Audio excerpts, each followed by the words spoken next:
नमस्कार दोस्तों, स्वागत है आपका आज के मुख्य समाचार में, जिसमें सबसे पहली और बड़ी खबर में आपको बताएंगे कि राफेल डील पर राहुल गांधी ने महात्मा गांधी के इस कथन के साथ केंद्र पर साधा निशाना, कहा बहुत बड़ा भ्रष्टाचार हुआ है। दूसरी बड़ी खबर में जिक्र होगा कि संसद का समय बर्बाद नहीं हो, महंगाई, किसान और पेगासस पर चर्चा हो, ये राहुल गांधी ने कहा है।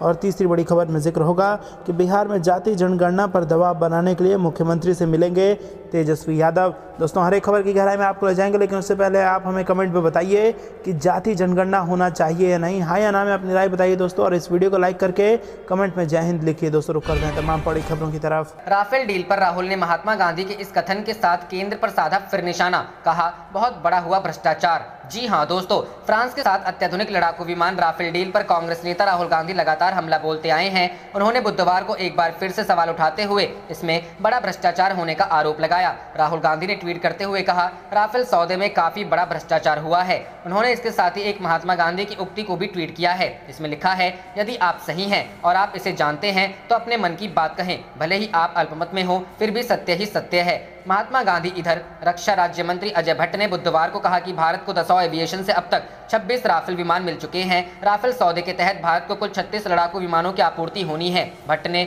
लोकसभा में एक प्रश्न के लिखित उत्तर में कहा, 36 राफेल विमान की आपूर्ति प्रक्रिया के तहत आगे बढ़ रही है। आज की तारीख तक 26 विमान मिल चुके हैं। पहला राफेल विमान पिछले साल 29 जुलाई को देश में आया था। इससे 4 साल पहले 36 राफेल विमानों की खरीद के लिए 59,000 करोड़ रुपए के सौदे पर भारत और फ्रांस की सरकारों ने हस्ताक्षर किए थे। गौरतलब है कि फ्रांस की समाचार वेबसाइट मीडिया पार्ट की रिपोर्ट में कहा गया है कि भारत के साथ 59,000 करोड़ रुपए के राफेल विमान सौदे में कथित भ्रष्टाचार के मामले में फ्रांस के एक जज को बहुत संवेदनशील न्यायिक जांच की जिम्मेदारी सौंपी गई है। राहुल गांधी राफेल सौदे में भ्रष्टाचार का आरोप लंबे समय से लगाते रहे हैं और उन्होंने 2019 लोकसभा चुनाव में इसे बड़ा चुनावी मुद्दा भी बनाया था। वहीं सरकार कांग्रेस के दावों को खारिज करती रही है। रुख करते हैं अगली खबर की तरफ। बीजेपी के ट्वीट पर राकेश टिकैत का जवाब, 6 अगस्त को फिर आऊंगा लखनऊ, कही ये बड़ी बात। जी हां दोस्तों, लखनऊ बना देने के बयान के बाद किसान नेता राकेश टिकैत पर किए गए यूपी बीजेपी के हमले की चारों ओर चर्चा हो रही है।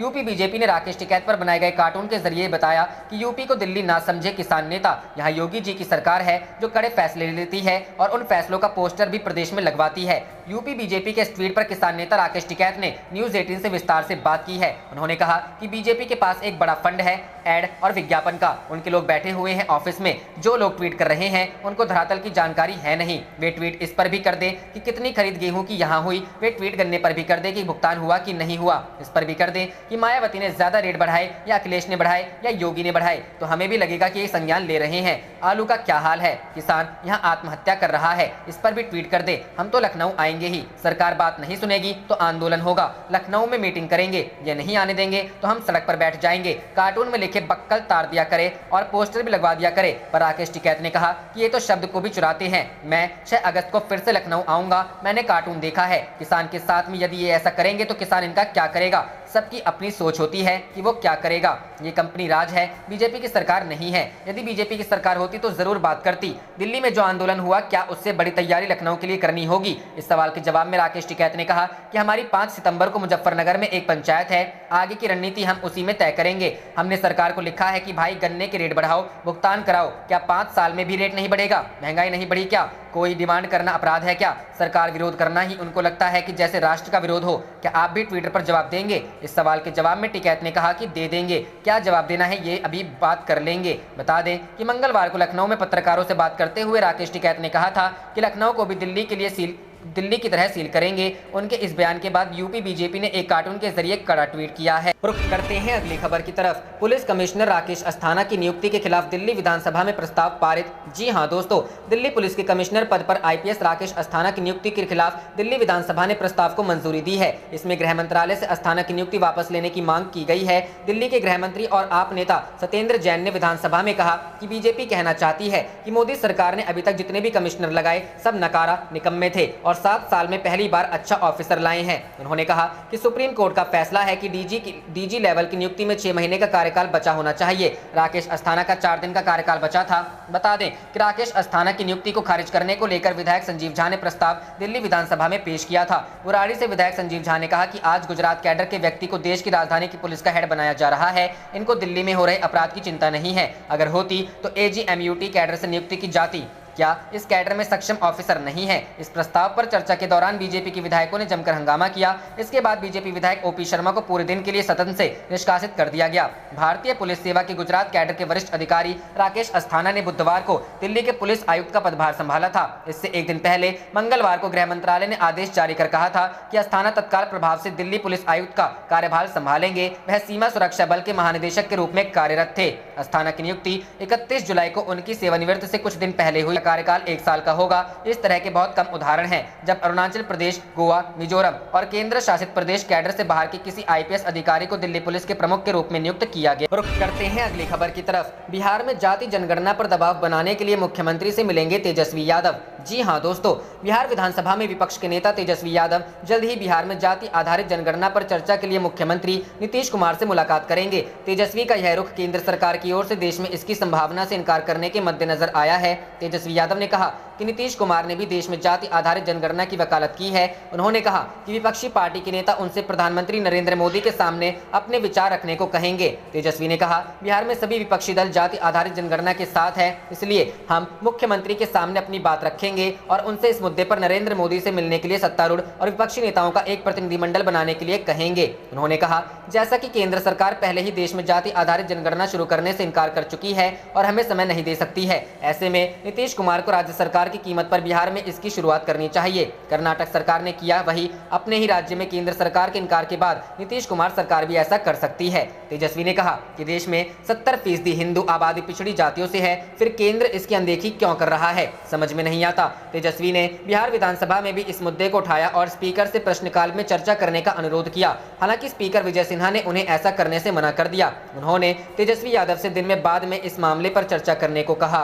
रुख करते हैं अगली खबर की तरफ। संसद का समय बर्बाद नहीं हो, महंगाई, किसान और पेगासस पर चर्चा हो, राहुल गांधी। जी हां दोस्तों, कांग्रेस के पूर्व अध्यक्ष राहुल गांधी ने बृहस्पतिवार को केंद्र सरकार पर विपक्ष को अपना काम नहीं करने देने का आरोप लगाते हुए कहा कि संसद का समय बर्बाद नहीं किया जाए। उन्होंने कहा कि महंगाई, किसान तथा पेगासस पर चर्चा होनी चाहिए। उन्होंने ट्वीट किया, हमारे लोकतंत्र की बुनियाद है कि सांसद जनता की आवाज बनकर राष्ट्रीय महत्व के मुद्दों पर चर्चा करे। मोदी सरकार विपक्ष को ये काम नहीं करने दे रही। कांग्रेस नेता ने इस बात पर जोर दिया, संसद का और समय व्यर्थ मत करो, करने दो। महंगाई, किसान और पेगासस की बात हो। पेगासस और कुछ अन्य मुद्दों को लेकर पिछले कई दिनों से संसद के दोनों सदनों में गतिरोध बना हुआ है। 19 जुलाई से मानसून सत्र आरंभ हुआ था, लेकिन अब तक दोनों सदनों की कार्रवाई बाधित रही है। विपक्षी दलों का कहना है कि पेगासस जासूसी मुद्दे पर चर्चा कराने के लिए सरकार के तैयार होने के बाद ही संसद में गतिरोध खत्म होगा। रुख करते हैं अगली खबर की तरफ। राहुल गांधी बोले, संसद का समय बर्बाद ना करें, विपक्ष को महंगाई, किसान और पेगासस का मुद्दा सदन में उठाने दे। जी हां दोस्तों, कांग्रेस नेता राहुल गांधी ने गुरुवार को सरकार से संसद का अधिक समय बर्बाद नहीं करने और विपक्ष को महंगाई, किसानों और पेगासस के मुद्दों को सदन में उठाने देने को कहा। उन्होंने यह भी कहा कि भारत के लोकतंत्र की नींव ये है कि सांसद लोगों की आवाज बने और राष्ट्रीय महत्व के मुद्दों पर चर्चा करे, लेकिन केंद्र सरकार ऐसा नहीं होने दे रही है। विपक्षी दल पेगासस जासूसी मुद्दे पर चर्चा और संसद में नए कृषि कानूनों को निरस्त करने की मांग कर रहे हैं। इसको लेकर संसद में हर रोज हंगामा हो रहा है, संसद की कार्रवाई भी बाधित हो रही है। राहुल गांधी ने ट्विटर पर लिखा, हमारे लोकतंत्र की नींव यह है कि सांसद जनता की आवाज बने और राष्ट्रीय महत्व के मुद्दों पर चर्चा करे। मोदी सरकार विपक्ष को यह काम करने नहीं दे रही है। संसद का अधिक समय बर्बाद न करे, उन्हें महंगाई, किसानों और पेगासस के बारे में बात करने दे। पेगासस और कुछ अन्य मुद्दों को लेकर पिछले कई दिनों से संसद के दोनों सदनों में गतिरोध बना हुआ है। 19 जुलाई से मानसून सत्र शुरू हुआ था, लेकिन अब तक दोनों सदनों की कार्रवाई बाधित हो रही है। विपक्षी दलों का कहना है कि पेगासस जासूसी मुद्दे पर चर्चा कराने के लिए सरकार को तैयार होने के बाद ही संसद में गतिरोध खत्म होगा। दोनों सदनों में आज भी विपक्षी दलों द्वारा हंगामे के आसार हैं। राज्यसभा में आज भी विपक्ष कथित जासूसी कांड और किसानों के मुद्दे को लेकर विरोध प्रदर्शन जारी रख सकता है। विपक्ष के इसी विरोध प्रदर्शन के चलते मानसून सत्र में शुरुआती 8 दिन हंगामे की भेंट चढ़ चुके हैं। हालांकि पिछले 2 दिनों के दौरान केंद्र सरकार ने विपक्ष के हंगामे के बीच 2 बिल जरूर पास करवाए हैं, लेकिन सदन की कार्रवाई बार-बार स्थगित हो रही है। रुख करते हैं अगली खबर की तरफ। बारिश के बीच जंतर मंतर पर लगी किसान संसद, कॉन्ट्रैक्ट फार्मिंग पर बहस। जी हां दोस्तों, बारिश के बीच जंतर मंतर पर किसान संसद के 5वें दिन कॉन्ट्रैक्ट फार्मिंग पर बहस हुई। संसद के समानांतर चल रहे किसान संसद के दौरान 2020 में लाए गए कानून को अलोकतांत्रिक करार देते हुए इसके तमाम पहलुओं पर चर्चा की गई। सदस्यों ने इस दौरान खेती के अपने अनुभवों का साझा करते हुए इसे कॉर्पोरेट खेती को बढ़ावा देने का जरिया करार दिया। 200 किसान रोजाना की तरह सिंघू बॉर्डर से बसों में जंतर मंतर पहुंचे। इसके बाद 3 सत्रों में इस कानून से जुड़े तमाम पहलुओं पर बहस हुई। मेहनत के बाद तैयार फसलों को कैसे कंपनियां गुणवत्ता या किसी और बहाने की आड़ में अस्वीकार कर देती हैं और केंद्रीय कानून से कॉर्पोरेट खेती में तब्दील होने सहित पर्यावरण में गिरावट से बचने के विकल्पों पर चर्चा की गई। कॉन्ट्रैक्ट खेती से खाद्य सुरक्षा से जुड़े पहलुओं पर भी किसानों ने अपने अनुभव बताए। सदस्यों ने इस कानून को किसानों के साथ क्रूर मजाक बताते हुए इससे देश की कृषि व्यवस्था पर पड़ने वाले असर पर भी विस्तार से चर्चा की गई। बृहस्पतिवार को भी इसी विषय पर किसानों और विशेषज्ञों की बहस जारी रहेगी। किसान संसद के जरिए किसान आंदोलन की तस्वीर भी पेश की गई। प्रश्नकाल में किसानों की चिंताओं और मौजूदा संघर्ष को दर्शाया गया। बगैर फसल और बाग खेती करने वाले किसान और पशुपालकों की परेशानियों को भी किसान संसद में उठाया गया। पिछले 8 महीने से कृषि कानूनों के खिलाफ विरोध प्रदर्शन कर रहे किसानों ने भारतीय समुद्री मत्स्यिकी विधेयक 2021 के संभावित खतरे की भी आशंका जताई गई। संसद के मौजूदा सत्र में इस विधेयक को पेश करने के लिए सूचीबद्ध किया गया है। किसानों ने इसे मछुआरों के परामर्श के बगैर तैयार विधेयक को उनकी अपेक्षा और गैर मान्यता करार दिया। इस विधेयक से राज्य सरकार की शक्तियों का उल्लंघन और उनकी वित्तीय स्थिति को भी कमजोर वाला बताया गया। रुख करते हैं अगली खबर की तरफ। प्रशांत किशोर हो सकते हैं कांग्रेस में शामिल, राहुल गांधी ने मांगी पार्टी नेताओं की राय। जी हां दोस्तों, क्या कांग्रेस चुनावी रणनीतिकार प्रशांत किशोर को अपने दल में शामिल करना चाहती है और क्या खुद प्रशांत किशोर भारत की पार्टी के साथ अपनी नई राजनीतिक पारी शुरू करने के मूड में हैं? राहुल गांधी और प्रियंका गांधी के साथ मुलाकात की अहम बैठक के बाद सियासी गलियारों में प्रशांत किशोर के कांग्रेस में शामिल होने को लेकर अटकलों का बाजार गर्म है। बताया तो यह भी जा रहा है कि राहुल गांधी ने एक बैठक कर प्रशांत किशोर को कांग्रेस में शामिल करने के लिए पार्टी नेताओं से राय मांगी है। कांग्रेस के हलकों में इसकी फुसफुसाहट तेज हो गई है, मगर ना तो पार्टी और ना ही प्रशांत किशोर ऑन रिकॉर्ड कुछ कह रहे हैं। नाम ना छापने की शर्त पर इस मामले से जुड़े 3 लोगों ने कहा कि इस मुद्दे पर 22 जुलाई को राहुल गांधी की अध्यक्षता में हुई एक बैठक में चर्चा की गई थी और इसमें ए.के. एंटनी, मल्लिकार्जुन खड़गे, के.सी. वेणुगोपाल, कमलनाथ और अंबिका सोनी सहित पार्टी के लगभग आधा दर्जन से अधिक प्रमुख नेताओं ने भाग लिया था। हमारी सहयोगी वेबसाइट हिंदुस्तान टाइम्स को पता चला है कि अगर दोनों पक्ष सहमत होते हैं तो प्रशांत किशोर को पार्टी में कोई बड़ा पद देकर शामिल किया जा सकता है। हिंदुस्तान टाइम्स ने 15 जुलाई को बताया था कि प्रशांत किशोर ने कांग्रेस के पुनरुद्धार के लिए गांधी परिवार के सामने एक खाका पेश किया था। मामले से परिचित लोगों में से एक ने कहा कि 22 जुलाई की बैठक यह जानने के लिए थी कि प्रशांत किशोर के सुझावों के बारे में कांग्रेस के वरिष्ठ नेता क्या सोचते हैं और कैसा महसूस करते हैं, जो पिछले साल कोरोना महामारी की शुरुआत से ठीक पहले पार्टी अध्यक्ष सोनिया गांधी को दिए गए थे। साथ ही दूसरे नेता ने कहा कि राहुल गांधी अगले कुछ दिनों में इस पर अंतिम निर्णय लेने वाले हैं, हालांकि उससे पहले वह पार्टी के नेताओं से परामर्श चाहते हैं। रुख करते हैं अगली खबर की तरफ। बिहार के एक बीजेपी विधायक ने नीतीश को दे दी बड़ी चुनौती, विधानसभा में कर दी इस बिल को लाने की मांग। जी हां दोस्तों, बिहार के मुख्यमंत्री नीतीश कुमार के रुख से अलग रुख अपनाते हुए सत्तारूढ़ बीजेपी के एक विधायक ने बुधवार को विधानसभा के पटल पर जनसंख्या नियंत्रण कानून लाने की मांग की। विधायक विजय कुमार खेमका ने इस आशय का धनाकर्षण प्रस्ताव पेश किया। बीजेपी विधायक विजय कुमार खेमका ने अपने प्रस्ताव में कहा कि हम सभी जातियों और समुदायों में 2 बच्चों के मानदंड को लागू करने की आवश्यकता की ओर सदन का ध्यान आकर्षित करना चाहते हैं। हालांकि सरकार ने ध्यानाकर्षण प्रस्ताव के जवाब में कुछ नहीं कहा। प्रस्ताव में करुणाकरण समिति की रिपोर्ट को लागू करने की मांग की गई है, जिसमें 2 से अधिक बच्चे वाले लोगों को चुनाव लड़ने से अयोग्य घोषित करने जैसे उपाय प्रस्तावित किए गए थे। इससे पहले बिहार विधानसभा के बाहर पत्रकारों से बात करते हुए खेमका ने कहा कि हम सरकार से जनसंख्या नियंत्रण कानून पर गंभीरता से विचार करने का अनुरोध करते हैं। यह उतना ही महत्वपूर्ण है जितना कि शराब की बिक्री और खपत पर प्रतिबंध लगाने के लिए कानून बनाना। रुख करते हैं अगली खबर की तरफ। बिहार पॉलिटिक्स, बड़े फैसले के लिए कल दिल्ली जा सकते हैं सीएम नीतीश, जेडीयू को नया अध्यक्ष मिलने की उम्मीद। जी हां दोस्तों, बिहार की सियासत को लेकर 31 जुलाई बेहद अहम होने जा रहा है।